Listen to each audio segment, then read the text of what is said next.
Toenggoel, what do you remember about your experience at ISI, Indonesian Studies Summer Institute? That is quite a broad question to be answered so easily.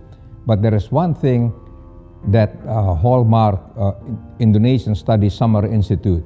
That is the enormous support system of this effort, consisting out of people in different universities, different faculty of different disciplines. Without their help, without their support, ISI would never have taken off the way it did. Well, ISI is not the first summer effort to teach Indonesian in the United States. Before ISI, there is a joint effort between Yale University and Cornell University to have a summer program. This program alternates each year between Yale and Cornell. I think it's in '71 that is the last year of the summer program at Yale.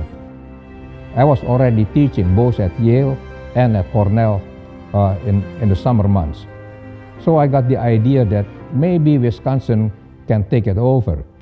Of course, when you take over a program that has already a long established history with its own support system, you have to start from absolute scratch, both in terms of financing and support from the different interested areas. And that was the hardest part of the work, trying to find support, both sympathy from people interested in Indonesian studies and, of course, actual financial support. Did you face as a director at the moment, and how did you manage them? Well, please do understand that I started with zero credentials. I'm not a linguist. I'm not a very well-trained Indonesian language teacher. What I know and what I master, I picked up thoroughly through practice in teaching at Yale and teaching at Cornell. And I should also not forget, I also taught at the Ford Foundation project at Oswego State Teachers College. So I'm just a man of experience, not a theoretical teacher. The other thing is, of course, is the question of standing. I'm only a lowly lecturer, the lowest rank in the university system. I cannot brag about the title or about a high position. Again, what is at issue is that people immediately see what a project like this can do, and there is where the supports come from. I have to be honest here. Most of the rough work is not done by me. I gave the idea, but there are so many people supporting this project. There are certain names that one has to mention. One is Robert Claudius, the Senior Vice President at Wisconsin, who gave his wholehearted support. And then also the support of people outside of academia who saw that this is a worthwhile project to support. I just remember, for instance, the Johnson Foundation, which is the first foundation to support this project, followed by the Brittingham Trust, and then comes other people to support this project with financial support. There is U.S. Steel, there is Monsanto, I forgot several other ones. The most interesting supporter is, and I have to apologize here because I forgot the name, is a law firm in Chicago who always supported students to come to the Indonesian Studies Summer Conference. 5 or 6 people which they finance their travel and pocket money, etc. So in other words, without the outpouring of support from outsiders, both within the academia and outside academia, this project would have never taken off the way it did. So now I would like to talk about the learning material did you use at the time. So what learning material did you use, especially at the basic level of teaching Indonesian? Well, that is the problem, because as I say, I'm not a linguist. I don't know much about how to teach a language. What I know is I know by experience. So the idea is not to teach about Bahasa Indonesia, but to teach students how to speak Bahasa Indonesia. I start out from an absolutely practical point of view, starting with simple conversation and pattern practices, etc. There are two sources of material that we use. One is a book that has been composed by John Wolfe at Cornell, and also the study material prepared long before that book by Isidore Dayan at Yale, plus of course my own corrections of the material and additions and contributions by the teaching staff who come up with this idea and that idea. It was a joint effort, and it has its problems, but it seems to be working quite well. The criticism about the first year effort was that is not enough grammar backup in the teaching. Everything is based on pure conversation. Don't forget that most of the people that join the Indonesian Study Summer Institute are not interested in linguistics or in the future in anthropology, etc. But these are practical people, people from agriculture, people who are going to work in Indonesia, etc., etc. So our approach worked well in the first year. In the second year, the audience changed, and we also have to adjust existing material as the needs arise.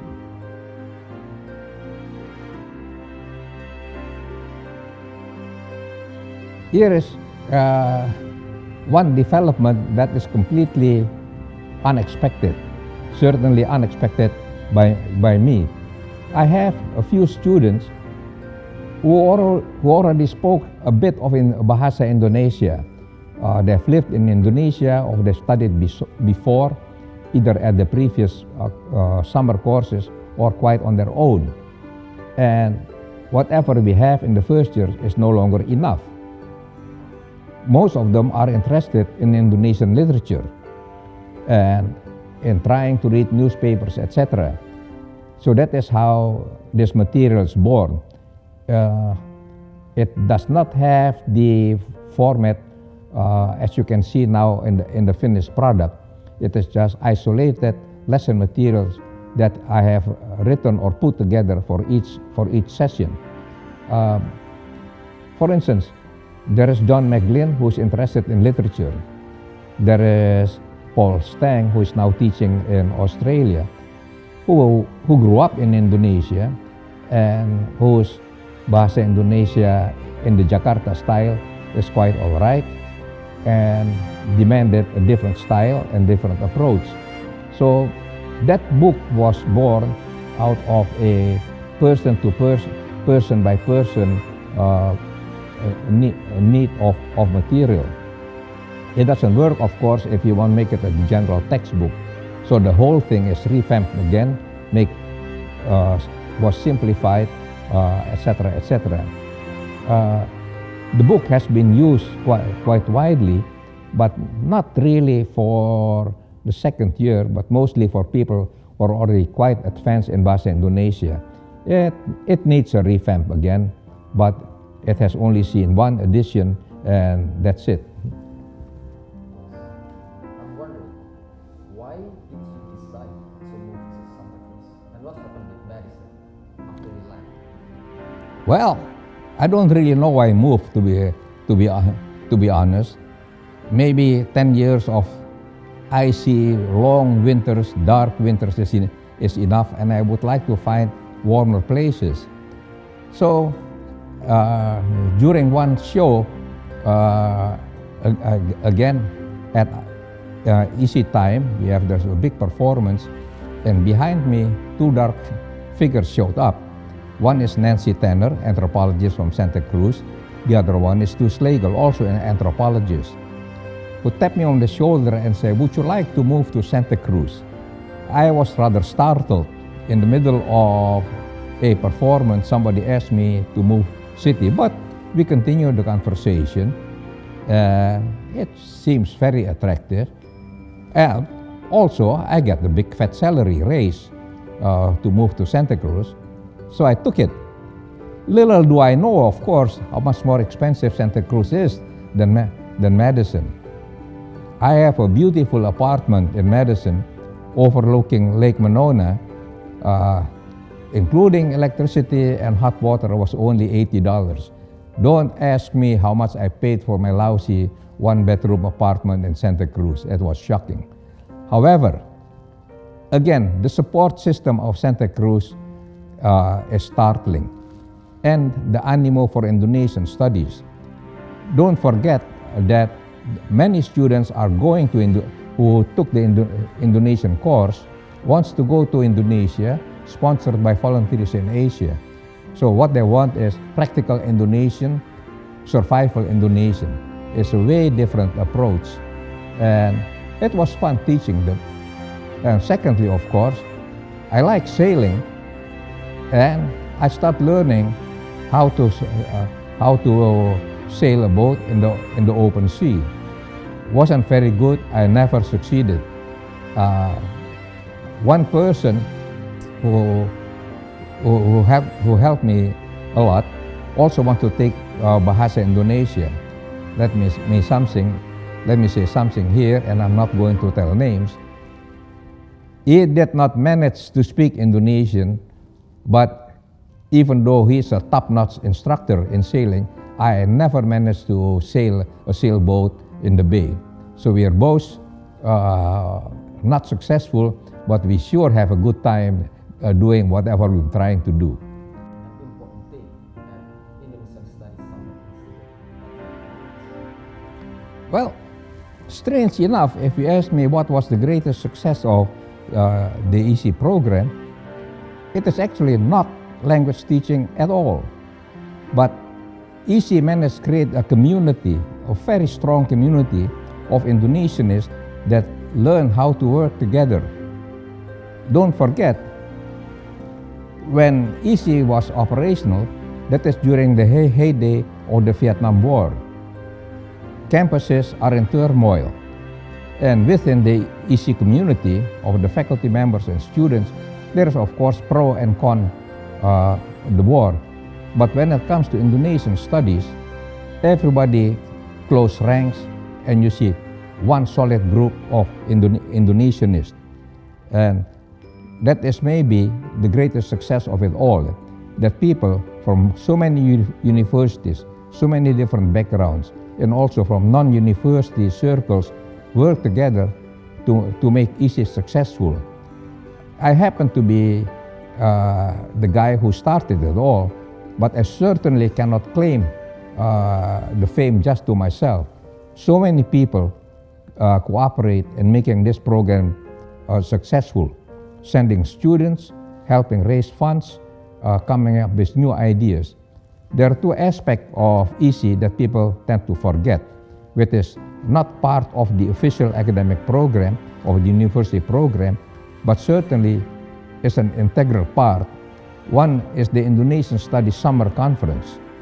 One of the conferences draws as many as 150 people coming from all over the United States and some foreign countries too. This is an independent effort that runs parallel to the Indonesian Studies program. The other one is the Wisma Indonesia, where most of the students and faculty live together in a rented fraternity house.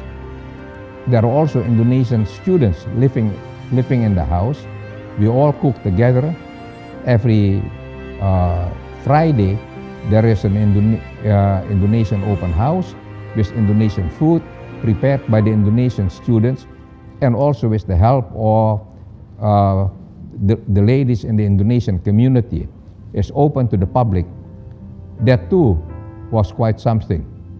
So these two programs that run independent but parallel with the courses is maybe two of the most important aspects of this project. What are your hopes for the Indonesian program in the United States? Well, that is different to say. I cannot look in the future. I cannot even look at the present. But I just want to say that EC was successful because it was grown up under a different set of circumstances. We managed to build up a coherent front that supports Indonesian studies. We have contact across so many different universities, And also, there is a certain camaraderie among Indonesians in those days. We are friends at the personal level, not just at the academic level. And that is what has made this program successful. Can one repeat such an experience again? I doubt it. I cannot say for sure. But what I would like to see is that Indonesian studies is not just concentrated in one or two places, but is spread all over the United States, over many campuses. Because after all, Indonesia is the country with the third largest population. It does need more interest from the American side. Indonesian studies should have many more students than it has now. Right now, any course on Indonesia is a little bit of a black sheep or something strange and exotic. It should not be that way. It should be just a course like any other course. Like it should be part of the general knowledge of anybody coming out of your university. Whether that is possible or not, I cannot say for sure.